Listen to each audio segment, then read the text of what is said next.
Focus रहने के लिए एक तो सबसे पहले अपने आप को अपने सपने की इंपॉर्टेंस बताइए कि क्यों सपना आपके लिए इंपॉर्टेंट है, ठीक है, और आपको क्यों फोकस्ड होना है, ठीक है। दूसरी बात, उन सारे इन्वायरमेंट को सही करिए जो आपके आसपास हैं, और उन सारी चीजों को अपने जीवन से एलिमिनेट करिए जो आपको फोकस होने में मदद नहीं करती। जो भी रीजन है आपके फोकस ना होने के, उन सबको अपनी लाइफ से हटाइए, कंप्लीटली हटाइए। फॉर एग्जाम्पल, आपका फोन आपको बीच बीच में डिस्टर्ब कर देता है, आप अपने फोन को पढ़ने के समय एकदम पूरा अपने पेरेंट्स को दे दो, लॉकर में लगवा दो, ठीक है, या खुद पासवर्ड लगा के हटा दो, ठीक।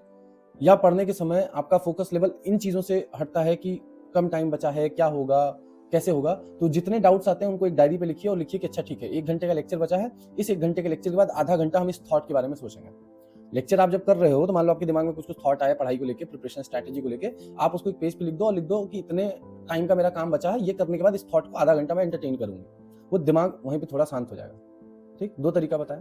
तीसरा तरीका कि आप रिवर्स स्टडी करना स्टार्ट करो। मतलब हर बच्चा 1 घंटा, 2 घंटा, 3 घंटा, 4 घंटा, 5 घंटा, 10 घंटा, 15 घंटा चलता है ना, ऐसे पढ़ता है, स्टडी आवर रिकॉर्ड करता है। आप ये मत करो। आप सबसे पहले तो अपने टारगेट्स बनाओ, किस टारगेट को कितने घंटे में खत्म करना है, वो टाइम स्टाम्प उस पे दो, ठीक। फिर वो टाइम स्लॉट डालो कि किस टाइम स्लॉट में ये इतने घंटे का काम करना है। अब आपकी स्टॉपवॉच उल्टी चलेगी। फॉर एग्जांपल, अगर मुझे सुबह 7 बजे से लेके 12 बजे तक, ठीक, मान लो 4 घंटे पढ़ना है, उस 4 घंटे में मैंने अपने टारगेट अलॉट करके रखे कि मुझे ये 4 काम करने हैं इन 4 घंटे में, 7 से 12 के बीच में, तो मैं 4 घंटे का उल्टा टाइमर लगाऊंगा, ठीक है। 4 घंटे का उल्टा टाइमर लगाऊंगा कि जैसे जैसे ये टाइम खत्म होते जाएगा वैसे वैसे मेरा टारगेट खत्म होता जाएगा। इससे क्या होता है, दिमाग थोड़ा सा कंफ्यूज हो जाता है। रीजन, जब आप घंटे बढ़ाते हो स्टडी आवर में, दिमाग को लगता है ओ भाई मैंने कितना पढ़ा, मैंने इतना पढ़ा, ठीक है, मैं आज इतनी मेहनत करी। लेकिन जब आप टाइम को उल्टा चलाते हो, 4 घंटे का स्लॉट लगाया, 4 घंटे को डाउन फेज में स्टार्ट किया, दिमाग को एक ऐसे फीलिंग आती है बस खत्म होने वाला, 2 घंटा और, 1 घंटा और, आधा घंटा और। रिलेट कर रहे हो मेरी बात?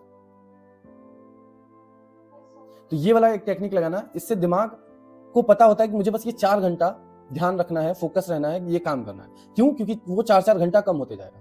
जब वो स्लॉट कंप्लीट हो गया, वो टारगेट कंप्लीट हो गया, बस डन, वो स्टॉपवॉच खत्म। फिर अगला स्लॉट फॉर एग्जांपल 3 घंटे का है, वही 3 घंटा आप रिवर्स में लगाओगे, ठीक है। 3 तरीके बताए। चौथा तरीका, अगर लाइफ में, दिमाग में कुछ ऐसी चीजें हैं जो आपको फोकस्ड नहीं होने देती हैं, आप अपने थॉट्स को नहीं रोक पाते हो, वो थॉट्स प्रिपरेशन या स्ट्रैटेजी से नहीं है, इट कैन बी एनीथिंग, ठीक। कुछ थॉट्स होते हैं जो back of the mind hit कर रहे होते हैं। किसी की फैमिली सिचुएशन ऐसी होती है जो back of the mind hit कर रही होती है जब वो पढ़ रहा होता है कि मेरे घर की फाइनेंशियल सिचुएशन ये है, ये है, ये है। किसी की पर्सनल लाइफ की चीजें होती हैं, किसी के साथ कोई रिलेशनशिप है, किसी के साथ कोई दोस्ती है, वो हिट कर रहा होता है कि यार उसके साथ मेरा सही नहीं चल रहा है, मेरा सही नहीं चल रहा है। किसी की जिंदगी में माँ बाप को लेके कुछ कड़वाहट रहती है जो दिमाग में हिट कर रहा होता है कि मेरे घर वाले टॉक्सिक हैं, ये है, वो है। और किसी के कुछ अपने पुराने कोई भी दिमाग में थॉट रह जाता है, ठीक है। तो समटाइम्स इन रीजन की वजह से भी आप फोकस नहीं होते हो, ठीक है। इनको सही करने का 2 तरीका है। पहला मेडिटेशन, दूसरा गो इन स्पिरिचुअलिटी। जितना स्पिरिचुअलिटी के अंदर घुस जाओगे, ठीक है, जितना स्पिरिचुअलिटी के अंदर घुस जाओगे और जितना उस स्पिरिचुअलिटी के साथ मेडिटेट करोगे, ठीक, उतनी चीजें बहुत आसान है। जितना आप भरोसा ये करने लग जाओगे कि तुम्हारे हाथ में कुछ भी नहीं है तुम्हारे काम के बिना, जो तुम काम करते हो, जो हार्ड वर्क है वही तुम्हारे हाथ में है, बाकी तुम्हारे साथ अब तक जो होता आया है, चाहे वो फेलियर रहा हो, चाहे वो माँ बाप का टॉक्सिक मिलना रहा हो, चाहे वो गलत इंसान जिंदगी में आए हो, धोखा दिए हो, चाहे आपके पास फाइनेंशियल इश्यूज हो, जो कुछ हुआ है वो हमारे ही कर्मों का हिसाब है। अगर कर्मा पे तो सब बिलीव करते हैं, और अगर कर्मा पे बिलीव है तो हमें पता है कि हमने जो किया है उसका हमें मिल रहा है, और जो मिल रहा है वही उसको काट भी रहा है, और अब जो करेंगे वो आगे मिलेगा।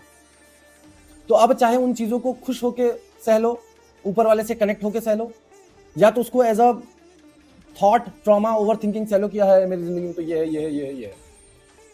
हमेशा ग्रेटिट्यूड प्रैक्टिस करो, be grateful, be humble towards ऊपर वाला जिसको भी तुम मानती हो। ये बहुत अच्छी वर्क करती है, मैं जेन्युइनली बता रहा हूँ। रीजन, लाइफ में मेरे कुछ भी हो जाए, कितना भी बुरा हो जाए, कितना भी बुरा हो जाए, ठीक है, मैं उस स्टेज पे आ चुका हूं जहां मेरे को किसी के मरने और जीने से भी फर्क नहीं पड़ता है। रीजन, बस इतना मैं मानता हूं कि everything happens for a reason. जो होना है वो होके रहेगा, बस मैं अपना काम, अपना धर्म निभा सकता हूं। ठीक है, आज मैं जिस एनर्जी से आपसे बात कर रहा हूं और जिस तरीके से बात कर रहा हूं, ठीक है, भगवान ना करे कल को मेरी फैमिली मेंबर्स में कुछ भी किसी को ऊपर नीचे हो जाता है, ठीक है, जहां तक मैं अपने आप को जानता हूं, अब वो जब टाइम आएगा तो खुद को फील करूंगा, मैं उस टाइम भी अपने आप को इसी स्टेट ऑफ माइंड में पाऊंगा, थोड़ा बहुत ऊपर नीचे हो सकता है। रीजन, क्योंकि मुझे पता है कि कौन कर रहा है और क्यों कर रहा है, और वो जो करता है वो कभी गलत नहीं करता। तुम्हें कुछ पल के लिए लगेगा ओ भाई ये क्या हो गया मेरे जीवन, वो आगे चल के वो चीज समझ में आएगी क्यों हुआ। आप खुद सोचो, आप आज से कुछ सालों पहले कुछ कपड़ों के बहुत क्रेजी रहे होगे, कुछ खानों के बहुत क्रेजी रहे होगे, कुछ कार्टून्स के बड़े क्रेजी रहे होगे। क्या वो क्रेजीनेस आज भी है अंदर? बहुत तो खत्म हो गई होगी, और बहुत क्या हो गई होगी टाइम के साथ, अरे ठीक है टाइम ही नहीं मिलता। वैसे ही होता है, हम जिन भी प्रॉब्लम्स को लेके चल रहे हैं ना वो इंपॉर्टेंट है ही नहीं, ठीक है, जो हुआ जैसे हुआ एक्सेप्ट कर लो, हो गया। लेकिन अभी जो हम कर रहे हैं वो आगे बदलेगा उस चीज को। अगर पीछे जो हो गया उसके बारे में सोचते रहेंगे तो हम आगे नहीं बदल पाएंगे। तो एक तो मेडिटेट करिए, एकदम घुस जाइए स्पिरिचुअलिटी में, जितना होता है ना खुद को समर्पित कर दीजिए। जिसको भी मानते हो, भगवान को नहीं मानते, मदर नेचर को मानो, यूनिवर्स को मानो, लॉ ऑफ अट्रैक्शन को मानो, मैनिफेस्टेशन को मानो, ये सब होते हैं जो सुनते हैं। बस सिंपल, उससे ये क्लियर होगा, उससे ये क्लियर होगा। और अगर नहीं हो रहा क्लियर, इट मीन्स आप अभी पूरा बिलीव उस पर नहीं दिखाए हो। जब उस पर पूरा बिलीव दिखा दोगे ना, तो मेरा अच्छा भी तेरा, मेरा बुरा भी तेरा, तो मेरा कुछ है ही नहीं। जेन्युइनली मैं बता रहा हूं, जिस दिन तुम हर एक चीज उसी पे थोपने लग जाओगे ना कि अच्छा मेरे जीवन में ये हुआ, आपने किया, मेरे जीवन में अच्छा हुआ, आपने किया, मैंने किसी का अच्छा किया, वो आपके थ्रू हुआ होगा, मेरा तो कोई रोल नहीं है, ठीक है, क्योंकि आपने मेरे को जरिया बना दिया, बस सिंपल। ठीक है, क्योंकि हम लोग कुछ नहीं कर रहे हैं, वी आर जस्ट, पता नहीं क्या वी आर क्या कर रहे हैं हम लोग यहाँ, वी आर जस्ट डूइंग जो हमें कराया जा रहा है। We are like a puppet.